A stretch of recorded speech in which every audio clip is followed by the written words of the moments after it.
Chers internautes, bienvenue dans cette nouvelle édition du journal sur IK TV. Un seul titre au sommaire. Lancement des activités marquant le 20e anniversaire de l'Université de Kara. Encore une fois, bienvenue et merci de votre attention. 2 décennies après l'ouverture de ses portes, l'Université de Kara célèbre son anniversaire. Les activités marquant cette commémoration ont été lancées hier au campus Sud par le ministre de l'Enseignement supérieur et de la Recherche. Françoise Barota, Linda Lokwacha, reportage. 23 janvier 2004, 23 janvier 2024, l'Université de Kara a 20 ans. À cet effet, le lancement officiel des activités marquant son 20e anniversaire a été effectué hier, 25 janvier, par le ministre de l'Enseignement supérieur et de la Recherche, professeur Majesté Iouateba. C'était dans l'Agora 21 janvier 2004, en présence du professeur Kokou Tcharier, président de l'institution, et des membres de la communauté universitaire. Pour faire de cette université une des meilleures de ses campagnes. Et toujours à l'aide du diagnostic des 20 ans, il s'est avéré nécessaire que même l'Université de Kara renouvelée et élargie ne serait insuffisante pour contenir le flot de demandeurs de formation dans la partie septentrionale, puisqu'également il est de notre vision de faire aussi la décentralisation universitaire. Les prédécesseurs que j'affectionne particulièrement en les surnommant les combattants de première heure ont manifesté leur patriotisme et dévouement singulier en donnant forme à ce joyau voulu par les plus hautes autorités de notre pays. La marque personnelle que chacun d'eux, au fil des années, a su patiemment imprimer au renforcement de l'institution ainsi qu'à son rayonnement régional. Je n'oublie pas les hommes et les femmes qui ont œuvré dans l'ombre et avec détermination pour la création de cette université. Ce lancement a été couplé de la célébration de la journée du civisme et de la citoyenneté instaurée depuis 2017 à l'Université de Kara. Ainsi, tout a commencé par la montée des couleurs, suivie de l'exécution de l'hymne national par toutes les parties prenantes. Après le mât, l'événement s'est poursuivi dans l'Agora. Cette étape a été marquée par une conférence inaugurale, une succession de discours et la remise des trophées pionniers constitués d'anciens présidents, d'enseignants-chercheurs et du personnel administratif et technique. Il s'agit d'une série d'activités programmées pour s'étendre de janvier à juin 2024 où on aura l'apothéose. Et après ce lancement officiel qui a été couplé à la journée du civisme, ensuite il y aura la semaine de l'étudiant qui est prévue du 2 au 9 mars 2024. Et cette année, nous voudrions donner un cachet spécial à cette semaine en invitant les étudiants des universités sœurs telles que l'Université de Lomé et de Parakou. Mais également, nous allons inviter les anciens diplômés de l'Université de Kara. 20 ans, vous imaginez le nombre de diplômés. Nous avons aujourd'hui plus de 34 000 diplômés. Donc, pour qu'ils viennent partager leur expérience à travers des échanges B2B, donc lors de la journée des alumni, et profiter également de l'occasion pour remettre d'une manière solennelle les attestations de diplômes au premier docteur de l'Université de Kara. Nous devons nous projeter dans l'avenir parce que l'université doit être excellente, il doit avoir l'innovation pour qu'elle s'intègre aussi dans le réseau des universités internationales. Donc, c'est pourquoi on a essayé de montrer aujourd'hui quelles sont les stratégies au-delà de cette priorité nationale pour que l'université puisse aller de l'avant, pour qu'elle puisse évoluer et qu'à l'horizon 2034, qu'on ait une université moderne qui soit attractive, où les gens vont venir pour que nous soyons bien classés sur le plan africain ou international. Cet trophée décerné aux pionniers est une marque de reconnaissance pour leur abnégation et bravoure déployée pour faire asseoir l'Université de Kara. Le parcours a été long. On était arrivé ici un 23 décembre 2003 et on a essayé de participer à la mise en place des choses avant l'inauguration et après ça les cours ont commencé. Donc de 2004 jusqu'à 2024 le parcours a été long. Et ça a été, au début ça a été vraiment difficile. Les choses ont évolué, il y avait 3 facultés qui existaient Maintenant, on est jusqu'à 5 avec des instituts et autres. À la même occasion, un monument dédié aux pionniers a été inauguré. Tout ceci dans une ambiance de joie agrémentée de chants et de danse.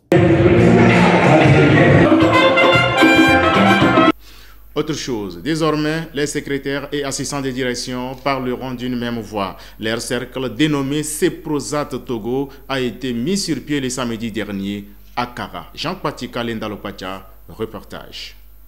Le cercle des professionnels du secrétariat et de l'assistanat Togo, section Kaka, Seprosat Kaka, a été porté sur les fonds baptismaux le samedi dernier. C'était au cours d'une assemblée générale qui s'est tenue dans la salle KAA 200 au campus sud de l'université. Cette mise en place s'inscrit dans l'ambition du Seprosat Togo d'avoir des représentations sur toute l'étendue du territoire national. Sa mission est de renforcer les capacités des secrétaires et assistants de direction du Togo. Le Seprosat est né donc en 2017. Nous avons aujourd'hui 16 ans. Et depuis sa création, l'association œuvre pour l'élargissement d'abord de son effectif et par des actions de formation, par des rencontres entre les membres, par des visites pour voir comment les collègues travaillent dans leur bureau.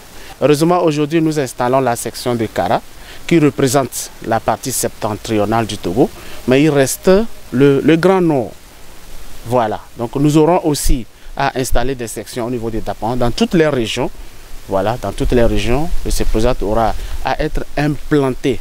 La mise en place du Seprosat section Kaka, dont la majorité des membres sont de l'université de Kaka, a été également l'occasion d'élire le bureau qui sera chargé de conduire les destinées de cette instance. Les membres ainsi élus en ont pour un mandat de 4 ans renouvelable une seule fois. On a jugé utile et nécessaire de pouvoir créer une section de Kara qui puisse rassembler les gens, les professionnels du secrétariat de l'assistanat qui sont dans la région septentrionale du Togo pour qu'on puisse se retrouver aussi de temps en temps. Parce qu'à chaque fois quand il y a une formation et tout, le fait de pouvoir se déplacer, aller jusqu'à Lomé, ça ne permet pas au grand nombre de secrétaires que nous sommes dans la région septentrionale de nous mettre à niveau.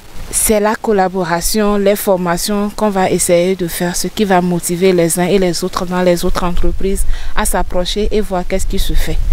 Il faut noter que la séance a été également marquée par une conférence débat portant sur les défis des secrétaires et assistants à l'ère de la transformation numérique et le lancement officiel du coffret d'or, un concours qui a pour mission de récompenser les meilleurs secrétaires et assistants du continent africain.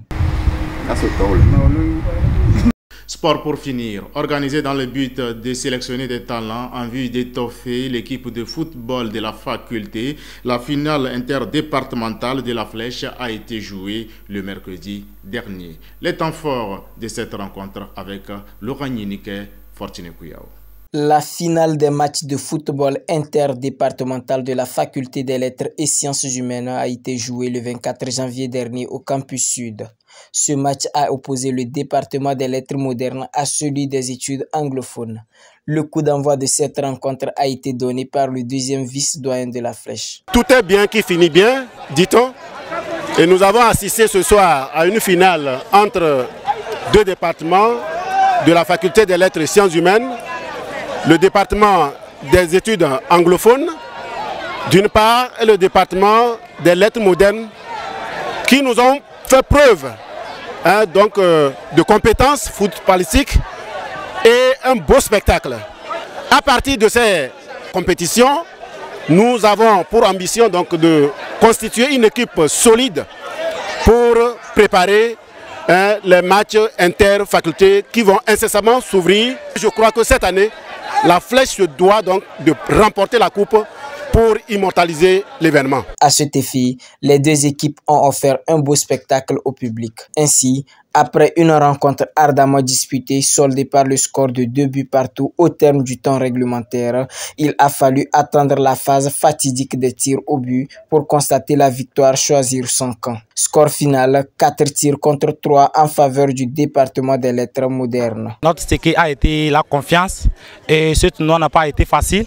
Et quand vous avez vu au jeu, on comptait sur notre gardien Et quand vous avez vu dans les dernières minutes, notre gardien a essayé de gagner le temps pour qu'on aille au tir au but. Bon, dans le début, on s'est entraîné de jour en jour et aujourd'hui, ça paye. Notre défaite est due que nous avons lâché dès les dernières minutes. À la fin, vers la fin de match, et puis bon, nous n'avons pas su maîtriser nos occasions récentes qu'on avait eues vers la fin pour pouvoir assommer l'adversaire, et puis ce qui a causé jusqu'à ce qu'on aille vers le tir au but, et puis bon, comme c'est la chance, nous avons été perdants. Notons qu'avec ces matchs interdépartementaux, la faculté des lettres et sciences humaines, équipe championne de l'année dernière, se prépare ainsi pour le championnat interfaculté édition 2024.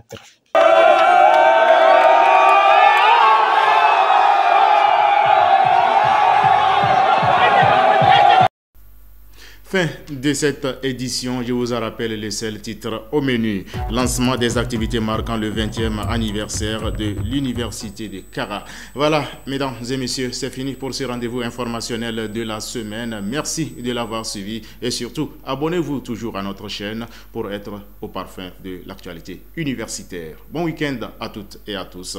Bonsoir.